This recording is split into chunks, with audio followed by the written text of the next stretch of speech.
Mais uma vez estamos reunidos para meditar na Palavra de Deus e o título da mensagem que eu gostaria de compartilhar com todos vocês que estão ouvindo é algo que a gente tem que estar toda hora repetindo para nós mesmos.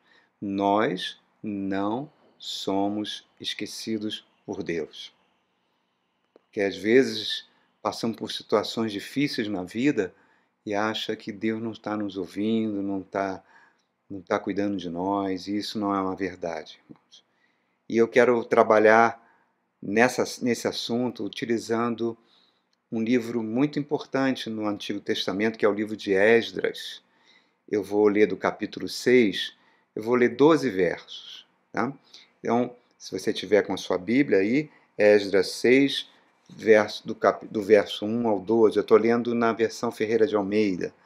Diz assim: Então o rei Dario deu ordem e uma busca se fez nos arquivos reais em Babilônia, onde se guardavam os documentos.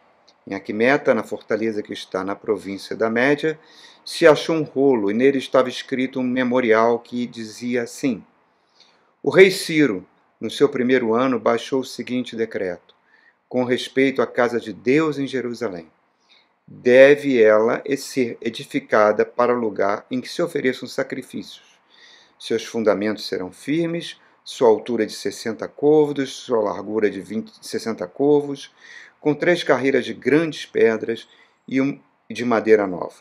A despesa se fará pela casa do rei.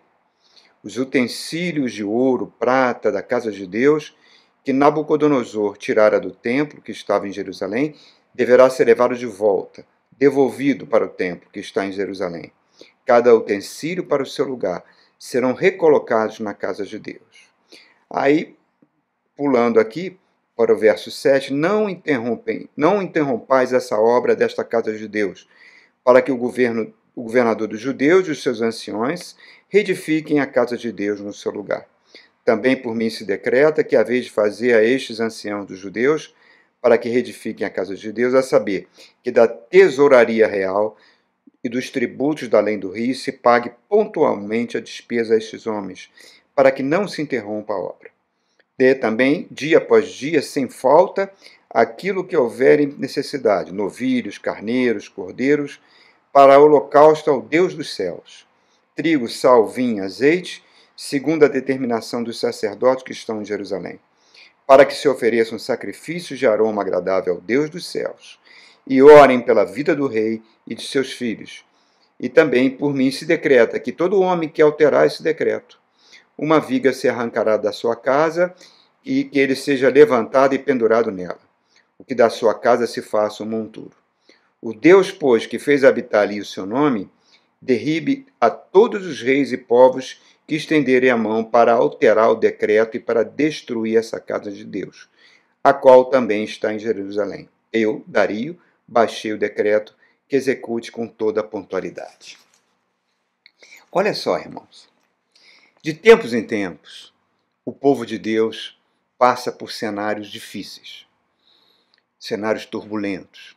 Se você lê com carinho o Antigo Testamento, o povo de Deus do Antigo Testamento, que é a nação de Israel, o povo de Deus, do Novo Testamento é a igreja do Senhor Jesus, a história de Israel, ela mostra que a nação chegou ao seu auge de poder financeiro, poder econômico, prosperidade para toda a população no reinado de Salomão. Diz até que o ouro era tão abundante que a prata nem era levada em consideração. Na época de Salomão, Israel virou uma potência, né? Uma potência militar, econômica, financeira naquela época. Mas no final do governo de Salomão, ele se desvia completamente dos caminhos do Senhor. E logo após a sua morte, por meio de uma revolta civil, a nação é dividida em 2 partes. O reino do norte, capital Samaria, chamado de Israel, e o reino do sul, chamado de Judá, capital Jerusalém. E esse reino do norte continuou praticando maldade, desobedecendo a Deus o tempo todo, e isso levou que uma potência militar, o próprio Deus determinou isso, uma potência militar chamada Assíria, destruísse o Reino do Norte. O Reino do Norte foi completamente aniquilado. A sua população nunca mais foi encontrada, né? É chamada as 10 tribos perdidas de Israel. O Reino do Sul ainda continuou por 200 anos, mas se desviando totalmente dos caminhos do Senhor. Então Deus levanta 2 pequenas cidades-estados que vão formar a cidade-estado da Babilônia, e essa Babilônia vai se tornar uma superpotência militar. E a Babilônia vem com seu imperador Nabucodonosor e seus exércitos e destrói completamente o reino de Judá. Destrói a cidade, destrói o país, destrói as cidades vizinhas, destrói Jerusalém, a cidade santa, e destrói o templo. Foi uma grande matança. Os rabinos dizem que Nabucodonosor, com seu cavalo, subia as montanhas de corpos que eram colocados em pilha, de tamanho massacre que aconteceu na cidade de Jerusalém. Pois bem, a população judaica que ficou, logo depois desse assunto, ela praticamente desapareceu. E a população que é levada lá para a Babilônia, 1.400 quilômetros, tenta imaginar isso, irmãos. Mulheres, crianças, anciãos, todos sendo levados à força a pé, 1.400 quilômetros, de Jerusalém até a Babilônia. Muitos devem ter morrido pelo caminho. Eles vão ficar, além de terem perdido tudo, perderam a sua, digamos assim, a sua raiz, perderam a sua concepção de povo de Deus. Eles entram na Babilônia na condição de escravos. Escravos. 2.000 anos depois, quando eles saíram na condição de escravos do Egito, novamente eles são colocados debaixo de uma superpotência na condição de escravos. Nós, como brasileiros, temos muitas dificuldades para compreender isso. Muita dificuldade, porque o Brasil, graças a Deus, nunca passou por uma tragédia semelhante, mas foi uma grande tragédia. Foi algo terrível. Mas Deus, assim como Deus levantou essas potências militares para aplicar uma disciplina sobre Israel, ao mesmo tempo Deus levanta um profeta chamado Jeremias, que participou, foi uma testemunha da destruição de Jerusalém pela Babilônia, e Jeremias escreve uma profecia dizendo que o tempo do cativeiro duraria 70 anos, nem um dia a mais, nem um dia a mais. Que depois de 70 anos, o povo voltaria de novo para Israel e reedificaria Jerusalém, reedificaria o templo. Então, essa profecia existia. O que acontece foi o seguinte: além de Jeremias, outro profeta que viveu pelo menos 250 anos antes de Jeremias, profetizou sobre um imperador chamado Ciro. E esse imperador, que era de um império que ainda não era preponderante na época da Babilônia, ele vai surgir da união de 2 povos, o povo persa e os medos, que vão formar o Império da Pérsia, né, que vai, depois de 70 anos, vai destruir com o Império da Babilônia. O imperador que vai estar no governo logo depois da destruição da Babilônia, 300 anos antes dele nascer, Isaías já profetizava até o nome dele. Ciro. Ciro, que foi o que escreveu esse decreto que nós acabamos de ler. Olha que coisa incrível. Isso mostra como Deus é o Senhor do futuro. É o Senhor da história. Tudo está sob o controle do nosso Deus. Agora, o que é que acontece? Na realidade, a Bíblia mostra isso para a gente. Nabucodonosor morre, seu filho assume, depois assume seu neto, chamado Belsazar, e Belsazar não queria libertar o povo de Israel. Ele estava retendo o povo de Israel. Então Deus levanta o Império Persa e eles, num único dia, destrói toda a Babilônia. E a Babilônia hoje nunca mais foi reedificada. Seus escombros estão lá no país do Iraque, mas nunca mais virou uma cidade habitável. E Ciro, quando assume o poder, ele faz esse decreto que nós acabamos de ler. E cumpre esse decreto. Ele manda que os judeus retornem.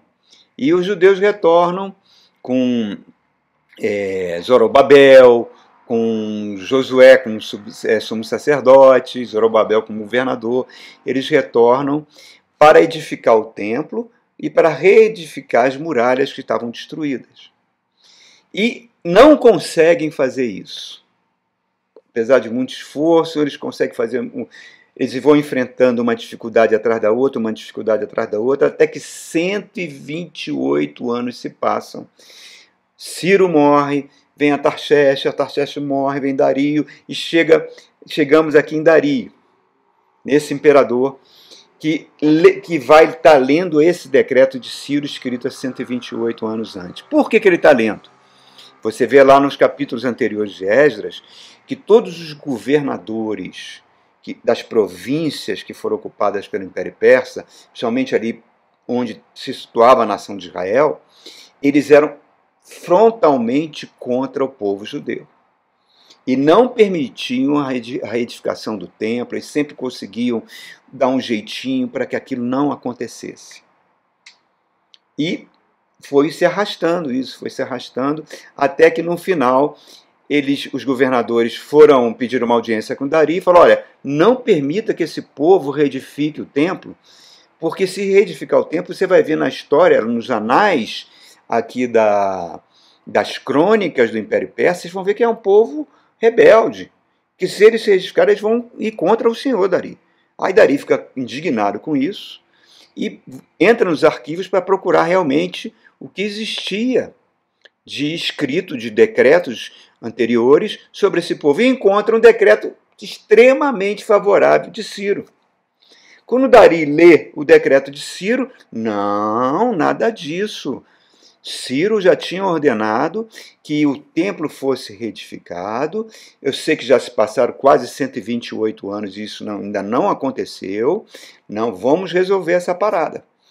Vamos resolver isso. Aí vai acontecer dois grandes acontecimentos em paralelo, né? Um pouco antes, o imperador Artaxerxes da Pérsia vai dar o poder para Neemias reedificar as muralhas de Jerusalém. E depois, Artaxerxes, agora Dario, vai chamar Esdras, o sumo sacerdote, o sacerdote que é representante do judaísmo lá na Pérsia, e dá a missão para ele para reedificar o templo.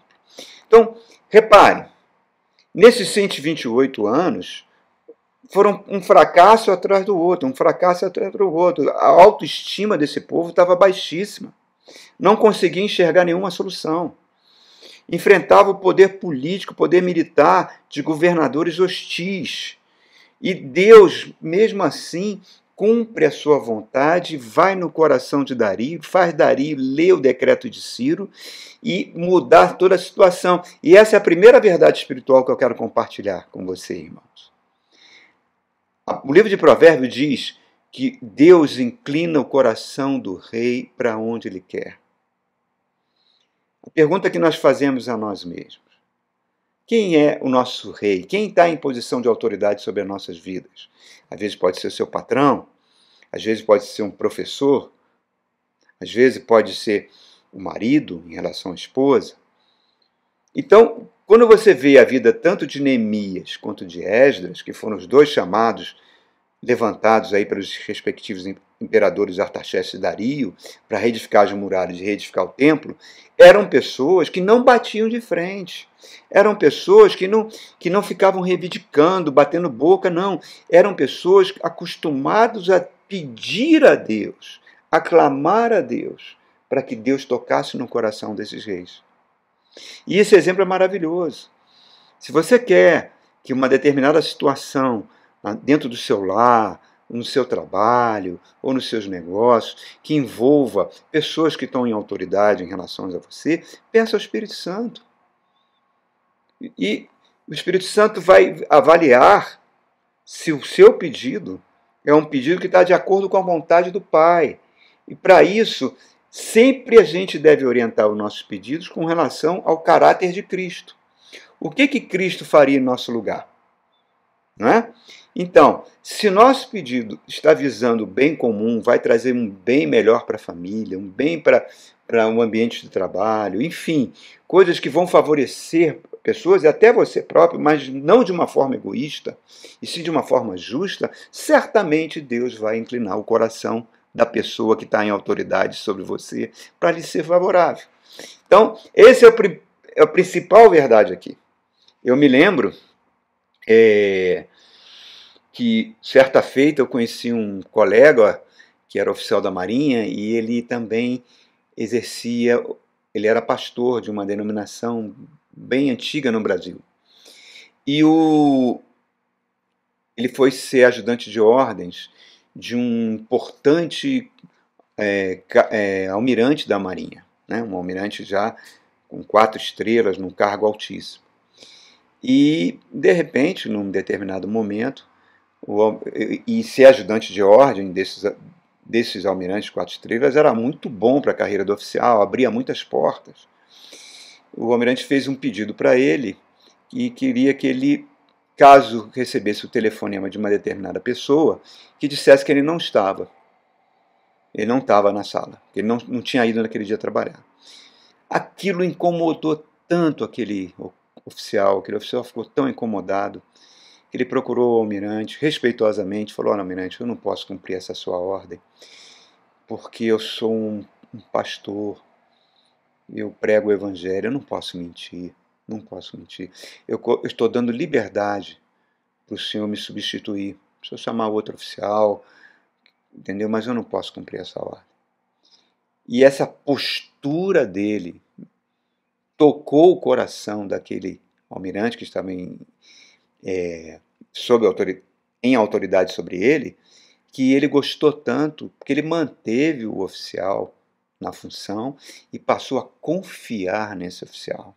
Olha que coisa bacana, irmãos. Olha como Deus honra o caráter cristão, não é? Então, repare, Dario chama Esdras, Deus também chamou, né, levantou Esdras, mas Dario chama Esdras e fala para ele: olha, tá aqui, vou te dar ouro, vou te dar prata, vou te dar tudo que você precisar para reedificar aquele templo, que está com a obra muito devagar, não avançou muito. Neemias já está lá construindo, já é o governador daquela região, já está reconstruindo as suas muralhas, mas eu quero que você vá reedificar o templo. Você vai ter aqui uma caravana, certamente de camelos, e você vai percorrer 1.500 quilômetros da Babilônia até Jerusalém. E eu vou te entregar uma escolta armada. Por quê? Porque essa região, essa estrada é infestada de bandoleiros e bandidos que vão assaltar e podem saquear você, como matando até a sua caravana. Aí Esdras olha para o rei Dario e fala: olha, rei, agradeço muito, vou cumprir a sua missão com alegria, mas não precisa me dar escolta. Não precisa me dar escolta, porque a boa mão de Deus está sobre mim. E depois, no livro de Esdras, a gente vê que Esdras ficou com medo de dispensar a escolta, porque realmente o lugar era muito perigoso, mas ele fala: como eu poderia dar um testemunho de fé para essas pessoas que são pagãs, do que meu Deus não está à frente dessa obra e não teria a proteção do Deus dos céus? Não posso fazer isso. Então eu dispensei a escolta. Que coisa fantástica, irmãos. Fantástica. E então Esdras vem e faz essa jornada em direção a Jerusalém. E a tônica do livro de Esdras, é a segunda verdade espiritual que eu compartilho com você, em todo o livro nós vamos ver essa expressão: a boa mão de Deus está sobre mim. A boa mão de Deus está sobre nós. Nós devemos buscar a boa mão de Deus sobre as nossas vidas, sobre a vida da nossa família, sobre a vida dos nossos filhos, sobre o nosso trabalho, sobre os nossos negócios, enfim, nós não podemos abrir mão da boa mão de Deus sobre nós, irmãos. Isso é fundamental. Nós vivemos nesse cenário de pandemia, e esse cenário foi um cenário muito triste, claro que guardando as devidas proporções, foi um cenário tão turbulento quanto o cenário de Israel passou, né? O povo de Deus passou por isso. O povo de Deus passando por um problema de solidão de alma, problemas de síndromes psicológicas terríveis. Muitos enfrentaram situações de luto, com perdas de entes queridos. Pastores e líderes cristãos sofreram muito, muitas igrejas esvaziaram, perderam seus membros. Alguns pastores entraram em estado de depressão profunda, alguns, infelizmente, até cometeram suicídios.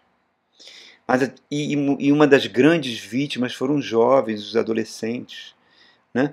que não, devido a essa pandemia, devido ao isolamento social, se lançaram nas redes sociais, que é um ambiente de ódio, e isso afetou as emoções, afetou a cabeça desses jovens, e muitos pais estão lutando com isso. Os cenários de depressão. Porque, reparem, irmãos, a Bíblia é muito honesta quando ela diz que nós vamos enfrentar turbulências, tribulações, porque o próprio inimigo das nossas almas, Satanás, seus anjos do mal, eles têm duas grandes estratégias para destruir o povo de Deus. Foi a mesma estratégia que ele usou com o povo de Israel.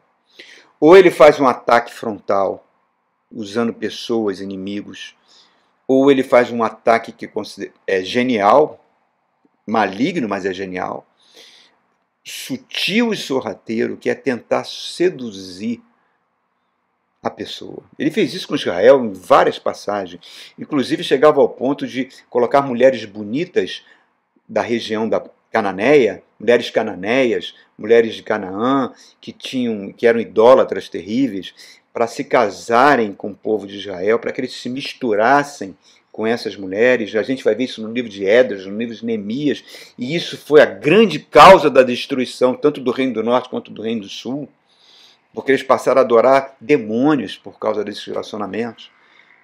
E com essa mistura toda, esfriasse o coração desse povo com relação a Deus. E Deus não permitiu que isso acontecesse, porque, olha, Israel vai fazer mais de 5.000 anos de história. É o único povo da história humana que durou tanto tempo. Cadê os romanos? Cadê Cartago? Cadê Babilônia? Né? Cadê o Império Persa? Não existem mais, mas os judeus continuam até os dias de hoje. Por quê? Porque se mantiveram a sua identidade como povo de Deus. E o diabo tentou que ele se misturasse com esses outros povos e desaparecesse. E é a mesma tática que Satanás usa com a igreja. O que o Satanás tenta fazer é que a igreja se mundanize, que a igreja se envolva com os assuntos mundanos, que a igreja se envolva com política, com políticos, que cada vez mais fique buscando coisas desse mundo, como prosperidade, política, material, que se formem milhões de Salomões, qual o plural de Salomão, né? Todo mundo seja um pequeno Salomão, que tenha tanta prosperidade que depois venha negar a Deus e perca a sua identidade. Então isso vai continuar até a volta de Cristo. Nós vamos enfrentar perseguição e vamos enfrentar esfriamento do coração, atração pelos valores do mundo. E o campo de batalha disso, irmãos, é a nossa mente. A nossa mente é o campo de batalha. E por isso que a fé, que é o poder de Deus, né? Que esse poder de Deus que vem para as nossas vidas por meio da palavra de Deus. A palavra de Deus é a própria pessoa do Cristo, né? Evangelho de João, Cristo é a palavra que se fez carne, a palavra que criou todas as coisas. Você, quando ouve a palavra de Deus, isso que nós estamos fazendo aqui, o DNA de Deus é transmitido para você. E você começa a receber essa vida de Deus, essa zoe de Deus. E a palavra começa a ter poder na sua vida para produzir fé. Se as forças do mal conseguem que você não valorize a palavra de Deus, que você ouça falsas doutrinas, falsos evangelhos, heresias que ainda continuam tão fortes dentro de muitas igrejas, isso vai levar você a cada vez mais esfriar o seu coração e a sua fé vai embora. Jesus falou uma coisa tão séria lá em João capítulo 10, verso 34 e 35, quando ele cita um salmo e diz, olha, não está escrito que vocês são deuses? São deuses por quê? Porque a palavra foi pregada a vocês e as escrituras não podem errar. O que Jesus estava dizendo era o seguinte, o fato de você ouvir a palavra de Deus, da vida de Deus entrar em você, o Espírito Santo está trabalhando em você, você se torna uma criatura com as devidas proporções, tá? Divina. Então a sua palavra passa a ter poder, o próprio Jesus está falando isso. Então a sua palavra ela tem esse poder, então você tem que ter muito cuidado com as suas palavras. Jesus falando é a palavra de Deus para nós. Agora, eu sou noiva de Cristo. Como é que eu me relaciono com Jesus? Eu me relaciono com Jesus orando. A palavra vem para mim, me abala, me confronta, e eu fico, olha, realmente eu tenho que mudar nessa situação. Aí eu busco a Deus, eu busco perdão, reconciliação com Deus, eu tenho intimidade com Cristo, né? Então essas duas é uma coisa de mão dupla. A palavra vem me transformar e eu oro de volta. E assim nós vamos crescendo. E Deus fala, não cai um fio de cabelo da sua cabeça que eu não saiba. Então o inimigo ele vai tentar sempre trabalhar para que você esfrie o seu coração. As más notícias elas vão vir sempre, irmãos. Então nós precisamos, aí, na hora que a má notícia chega, buscar a presença de Deus, confessar a palavra de Deus, pedir a Deus equilíbrio emocional, calma, tranquilidade, para a gente enfrentar as situações. Irmãos, eu tenho tantos testemunhos, e eu tenho certeza que você também tem, testemunhos de livramento de Deus. Eu me lembro, vou contar um breve aqui, para a glória de Deus. Eu me lembro que houve um tempo, né, que eu já tinha passado da reserva da Marinha, e eu tinha feito um financiamento de um apartamento e esse financiamento era muito caro.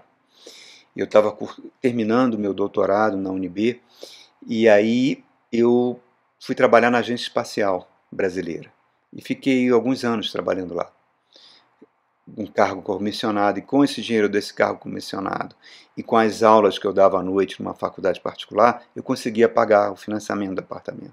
Mas isso estava muito desgastante. Eu estava trabalhando quase 13, 14 horas por dia. E surgiu uma oportunidade de fazer um pós-doutorado na UNB e eu pedi demissão da agência espacial, daquele dinheiro certo, pedi demissão da faculdade particular e fui viver com a bolsa de pós-doutorado. E com essa bolsa de pós-doutorado eu estava conseguindo, menos um pouco, mas conseguia pagar o financiamento e ao mesmo tempo me qualificava. E depois de um ano, essa bolsa foi cortada. Eu fiquei, nossa, e agora? Como é que eu vou pagar isso? Eu me lembro que eu vim para casa triste, cheguei em casa, quando eu abri a porta, me deparei com o porteiro, com o zelador, com a minha família naquele sufoco, todo mundo com um extintor de incêndio, tinha acabado de pegar fogo a cozinha. Eu falei, gente, perdi a bolsa, perdi o meu sustento, agora ainda tem um incêndio dentro de casa. Eu me lembro que eu fui andando para o quarto assim, que parecia um zumbi. Me ajoelhei naquela... Já faz uns 15 anos isso, irmãos. Eu me ajoelhei, comecei a clamar a Deus, falar com Deus, eu senti aquilo vindo dentro de mim, no meu coração, falou, calma, eu tenho controle sobre toda a situação. E logo depois, naquela semana seguinte, não muito tempo, nós recebemos o dinheiro do seguro de incêndio, conseguimos fazer todas as obras, até melhoramos um pouco, e a bolsa foi restituída. Isso mostra, irmãos, que nós nunca somos esquecidos. O problema é que muitos cristãos se sentem que nem esses judeus em terras estranhas. Acham que não merece nada, acham que Deus os esqueceu, que nunca vão receber boa notícia. Isso é uma mentira. A palavra de Deus diz no livro de Isaías que ainda que uma mãe esqueça do seu filho, eu não me esqueço de vós. Deus fala assim, eu tenho o nome de vocês gravado na palma da minha mão. Diz em Jeremias, eu sei os pensamentos que eu tenho a vosso respeito, pensamento de paz e prosperidade para dar o fim que desejais. Esse é o nosso Deus. E não tem, irmãos, hora errada e lugar errado. Você está no lugar certo, por mais que você ache que não esteja. Mais um pequeno testemunho. Houve uma ocasião na minha carreira que eu gerenciava um projeto de tecnologia e estava com muita esperança de seguir uma carreira técnica e, de repente, tudo foi por água abaixo e eu fui transferido para um local que, assim que eu cheguei, um colega meu oficial falou: "Ó, rapaz, aqui nesse teu lugar, a tua carreira acabou. Aqui vai ter mais nada aqui para você." E aquilo me deixou profundamente triste, deprimido. Tantos anos de investimento, né, de estudos. E um dia eu estava numa reunião de oração, na igreja que eu congregava na época, e um irmão que eu não conhecia falou: "Olha, Deus está me falando para você ficar em paz, porque ali é o lugar que Deus te colocou." E eu sempre tinha vontade de me mudar para Brasília, de servir em Brasília. E nunca conseguia. Nisso surge um concurso na Marinha, para uma vaga no exterior, para um curso no exterior de 4 meses na Inglaterra, e depois você serviria em Brasília. E graças aos conhecimentos que eu estava obtendo naquele lugar, possibilitou que eu conseguisse essa vaga. Eu fui o primeiro colocado naquele concurso e consegui. Isso foi um presente tão lindo de Deus, porque Deus é assim, irmão. Deus já decreta a nossa vitória. Nada pode mudar. Nem o inferno, nem o governo humano, nada pode mudar. Jesus falou: "Eu vim para que vocês tenham vida abundante, abundante no seu casamento, no seu trabalho, na sua família." É você aprender pela fé a enxergar a boa mão de Deus sobre a sua vida. Senão a gente vai parecer aquele homem, né, aquela historinha que conta no meio evangélico, daquele homem que estava em cima de uma casa porque o rio estava subindo. E nisso passa um grande nadador, fala: "Rapaz, pula aqui na água que eu vou te levar, te segurar aqui, vou te levar para outra margem." Ele: não, eu estou bem aqui, Deus vai mandar o livramento, pode ir embora." Isso passa um barco, e o cara: "Rapaz, vem aqui para o meu barco, eu te levo para a margem." Não, Deus vai mandar o livramento. Nisso vem um helicóptero, desce um rapel, o piloto, o soldado chega para ele: "Olha, vou pegar você aqui nesse rapel, vou te levar para o helicóptero, vou te levar para a margem." Não, Deus vai levar, já me deu o livramento, pode ir embora, não preciso de helicóptero." O que aconteceu? A água subiu e ele morreu. Aí dizem, isso é uma historinha, dizem que ele chega no céu e vai falar com Deus: "Mas Senhor, eu morri naquela inundação, clamei tanto a Ti." Eu Deus: "Mas não, meu filho, eu mandei um nadador, você não quis. Eu mandei um barco, você não quis. Eu mandei um helicóptero, você não quis." Então, é exatamente isso, irmão, porque a nossa fé fica tão enfraquecida, tão abalada, que a gente não enxerga a mão de Deus. E Deus está agindo o tempo todo sobre as nossas vidas. Você pensa que Esdras estava recebendo um favor de Dari? Não estava não. Dari estava simplesmente obedecendo um propósito de Deus. E o ouro que ele deu para edificar o templo não era dele, é de Deus, porque ele fala em Ageu capítulo 2, verso 8, "O ouro e a prata são meus, eu dou a quem quiser." Então, irmãos, que a gente aprenda a ter uma atitude mental correta. Esdras era um homem que tinha intimidade com Deus. Se você vê lá em Neemias capítulo 8, eu não vou ler aqui para você, quando as muralhas estão reconstruídas, Esdras é chamado pelo governador Neemias, coloca um tablado e ele vai ler a Bíblia da época, o livro do Deuteronômio, né? Os 5 primeiros livros escritos por Moisés da nossa Bíblia. Ele vai ler para o povo, diz que o povo todo estava em pé, desde 7 horas da manhã até o meio-dia. Homens, crianças, velhos, todo mundo em pé, mulheres, todos em pé, ouvindo a palavra. E os levitas pegavam aquela palavra que Esdras estava pregando e explicavam para o povo o significado. E o povo começou a chorar quando ouviu a palavra. Adorou a Deus, colocou o rosto no chão. Então, reparem o perfil do povo para ser abençoado. Reparem o perfil de Esdras para ser abençoado, irmãos. O amor à palavra de Deus. A nossa vida não avança se a gente não tiver esse amor. Ou então, a gente usar o poder da palavra, porque a palavra é um poder dentro de nós. E falar palavras que desculpem a expressão, refletem uma atitude podre. Confessar derrotas, não liberar perdão, destruir as pessoas com nossas palavras. Hoje as redes sociais estão aí para isso, irmãos. A quantidade de cristãos que usam as redes sociais para atacar, para ferir, para machucar. Jesus fala no Evangelho de Mateus uma frase tão atual, quando ele fala, olha, se vocês entendessem que misericórdia eu quero e não sacrifícios, vocês não teriam condenado a inocentes. Parece que hoje os cristãos ocupam as redes sociais para condenar, para tirar pedras, para dar dislike lá nas pregações, pelo prazer mórbido de falar coisas horríveis, irmãos.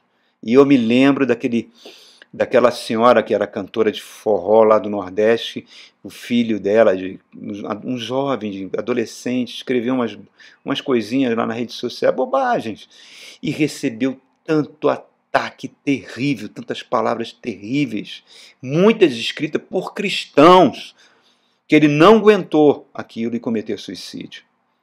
E a mãe agarrava o casaquinho dele chorando. Eu fico pensando, quem Deus vai cobrar esse sangue? Porque esse sangue será cobrado, irmãos. Você não tenha dúvida. Tudo que a gente planta, a gente colhe. Então, cuidado com as palavras que você profere, queridos.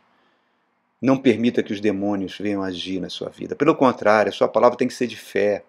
Mesmo que tudo esteja ruim, mesmo que tudo não esteja indo bem, lembre-se de Abacuque. Ainda que a figueira não floresça, que não haja fruto na videira, que o produto da oliveira minta. Olha, ele está falando da agricultura. Depois ele vai falar da pecuária. Que as ovelhas sejam arrebatadas do aprisco, que no currais não haja gado. Quer dizer, a agricultura e pecuária era a sobrevivência do homem naquela época. Em suma, mesmo que eu perca tudo, ainda assim me alegrarei no Senhor. O Senhor é a minha força e Ele faz os meus pés como os da gazela e me coloca ereto. Coisa linda, irmãos. Confessa a palavra. Confessa. E o resto com Deus, porque Ele não vai esquecer de você. Portas vão se abrir, favores de outras pessoas. Ele vai te dar força e energia. Jesus falou, vinde a mim que estão cansados e sobrecarregados e eu vos aliviarei. Esdra conhecia as promessas de Deus. Esdra gastava tempo com Deus. E Deus deu todos os recursos para ele. E quer dar para você também. Nunca será. Você nunca é esquecido por Deus. Agora não se auto-sabote com pensamentos errados, pensamentos mentirosos e com palavras de destruição. Amém? Deus te ama profundamente. Fique com Deus e um grande abraço para você.